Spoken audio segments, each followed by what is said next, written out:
Hello guys, आज हमें पढ़ना है relation between CP and CV. मतलब CP minus CV equal to R पढ़ना है हमें। शुरुआत हम कहाँ से करते हैं? ऊष्मागतिकी के प्रथम नियम से करते हैं। ओके, कि del Q equal to del U plus P del V. Okay, ये कहाँ से आता है? ऊष्मागतिकी का प्रथम नियम है। अब ऊष्माधारिता क्या होती है ये मैं पढ़ा चुकी हूँ। Del C equal to del Q upon del T.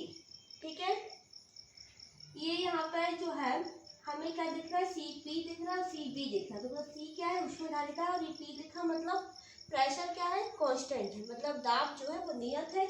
और नीचे बी लिखा है मतलब आयतन नियत है। ओके, जब कांस्टेंट वॉल्यूम हो, वॉल्यूम कांस्टेंट हो मतलब आयतन क्या हो? नियत हो। जब भी कोई चीज नियत होती है उसको हम ऐसे नीचे लिखते हैं।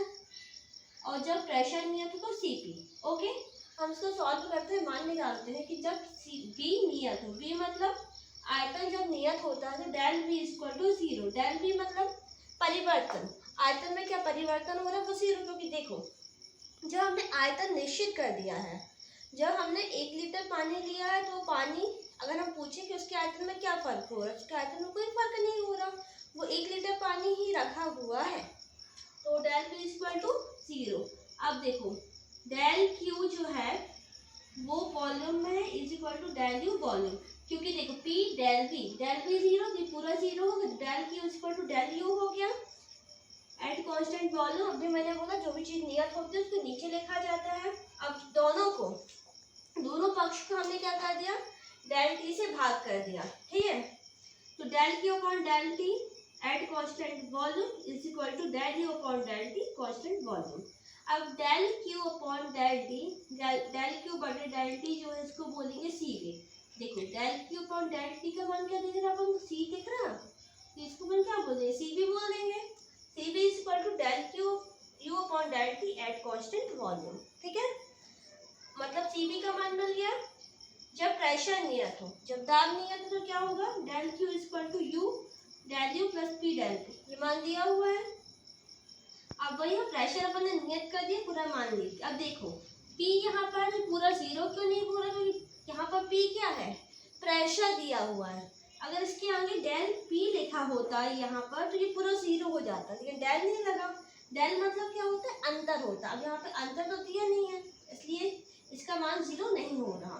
अब देखो del U plus P del B, यहाँ ये कहीं अपन ने देखा है? कहाँ देखा है? एंथैल्पी में।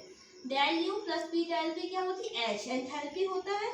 तो del Q at constant pressure, del Q नियत ताप पर बराबर होता है किसकी?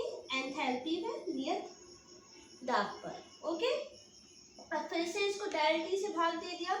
डेल क्यू बटे del T constant pressure, del H upon del T constant pressure.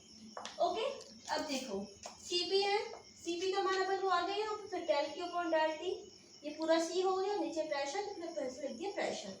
Relation between CP and CV, CP और सीवी के बीच संबंध। ठीक है, तो CP minus CV is equal to R, मतलब सीपी माइनस सीवी के बराबर क्या होता है? आर होता है। ये हमें दिया नहीं हुआ, इसको हमें प्रूव करना है। कैसे प्रूव करना है? अब देखो सीपी बराबर कितना आया? डेल एच बटे डेल टी कांस्टेंट प्रेशर, और सीवी बराबर क्या आया था? Del U upon del T constant volume. ठीक है, दोनों को माइनस करो। Del H upon del T constant pressure minus del U upon del T constant volume. ठीक है, समीकरण नंबर 1 दे दिए। अब देखो फिर से वही चीज कि देखो del H is equal to del U plus P del V. देखो डेल एच बराबर क्या होता है? डेल यू, यू क्या है पता है ना? आंतरिक ऊर्जा, प्लस पी डेल वी। यहाँ पर डेल एच दिख रहा, मान रख दो। Del U plus P del V बटे डेल टी कांस्टेंट प्रेशर, फिर से वैसे का वैसे लिख दिया, minus del U upon del T constant volume. ठीक है, समीकरण नंबर 3 आ गया। हम जानते हैं अब हमें क्या दिख रहा है कि जो यू है आंतरिक ऊर्जा वो किस पर निर्भर कर रही है? V और T पे। V क्या है? आयतन पे, और T मतलब टेम्परेचर पे। ठीक है, तो हम बोल सकते हैं आंतरिक ऊर्जा फलन होता है किसका? V और T के।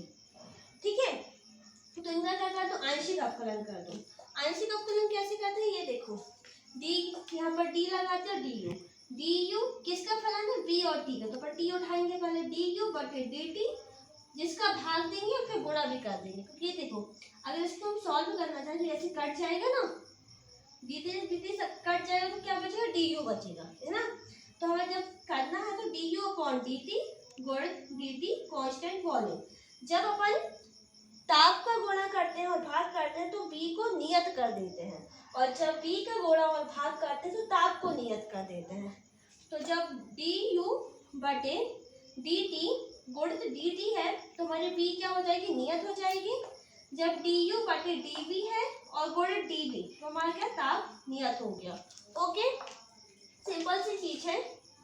अब देखो यहाँ पे क्या है, dt से भाग, dt से भाग किया तो ऐसे du अपॉन dt, यही du upon dt, du upon dt, v है constant volume, dt upon dt plus du upon dv constant temperature, dv upon dt। अब देखो du अपॉन dt है, यहाँ पर dt से dt क्या हो गया, कैंसिल हो गया, dt से dt कैंसिल हो गया, क्या बचा, du upon dt constant volume plus du upon dv constant temperature, dv upon dt। समीकरण नंबर 6 लिख दिया। अब 3 व 6 से समीकरण 3 कहाँ है, ढूंढो, यहाँ है, ठीक है। यहाँ पे क्या देखो, यहाँ पर हमें किसका मान मिला, du अपॉन dt का, यहाँ पर भी दिख रहा है du अपॉन dt दिख रहा है। तो इसकी जगह पे ये पूरा मान रख दो, ठीक है, इसकी जगह पे ये पूरा मान रख दो। du upon dt is equal to, इसको अपन तोड़े अगर तो du upon dt plus p del v upon del t। देखो dv अपॉन dt, अब सॉरी यहाँ पे ना du upon dt plus p del v upon dt, ठीक है। माइनस माइनस कहाँ से आया, ये माइनस है du upon dt constant volume, यही माइनस आ गया du upon dt constant volume. अब प्लस कहाँ से शुरू हुआ, यहाँ से du upon dt volume plus du upon dv constant temperature, dv upon dt, ये पूरी चीज आ गई दी हो यहाँ पर। अब cp माइनस ये बराबर क्या हो गया, ये माइनस का ये प्लस का कैंसिल हो गया कैंसिल, तो क्या बचा, du upon dt constant pressure plus p del v upon dt, फिर क्या बचा, ये बचा du अपॉन dv और dv अपॉन dt, ये बचा, ठीक है। ये दोनों कैंसिल हो गए, जो भी बचा उसको मैंने लिख दिया। अब देखो आदर्श गैस की आंशिक ऊर्जा ताप पर बस निर्भर करती है। आदर्श गैस की जो आंतरिक ऊर्जा इंटरनल एनर्जी किस पर निर्भर करती है, टेम्परेचर पर। तो जब टेम्परेचर कांस्टेंट है तो डेल यू का मान क्या जाएगा, 0 आ जाएगा, ठीक है।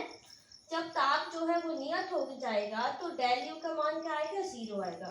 तो कहाँ डेल यू है, यहाँ है, ये 0 हो गया, ये है तो ये 0 हो गया, 0 प्लस ये तो p है, यहाँ पर u नहीं है, ये p है ना, वॉल्यूम है, ये बचे रहेगा p del v upon dt constant pressure, बाकी ये भी 0 हो गया। तो cp माइनस cv बराबर p dv upon dt constant pressure, ठीक है। अब आदर्श गैस समीकरण pv is equal to nRT, यहाँ पर क्या दिख रहा है, pv दिख रहा है pv। अब देखो अपॉन में क्या है, t है, तो t को अपने ट्रांसफर किया, मतलब पक्षांतर किया, तो pv बटे t दिख रहा है यहाँ भी वही चीज, इज इक्वल टू nr। तो अपन p dv upon dt, pressure में अपन क्या लिख सकते हैं, nr लिख सकते हैं, क्योंकि देखो pv बटे t, ये p और v बटे t, यहाँ पर t लगा है तो अपन यहाँ पे t लगा दिए, ठीक है। किसके बराबर होता है, nr के। अब देखो समीकरण 8 व 9 से, 8 और 9 ये p dv यहाँ भी है, यहाँ भी, तो ये जब बराबर तो ये दोनों आपस में बराबर होंगे, cp माइनस cp बराबर nr लिख सकते हैं, ये दोनों सेम है तो ये दोनों भी आपस में बराबर होंगे ना। जब n की संख्या बन, n के मोनो की संख्या भी आ चुका है और आएगा भी। Thank you for watching my video, like share and subscribe.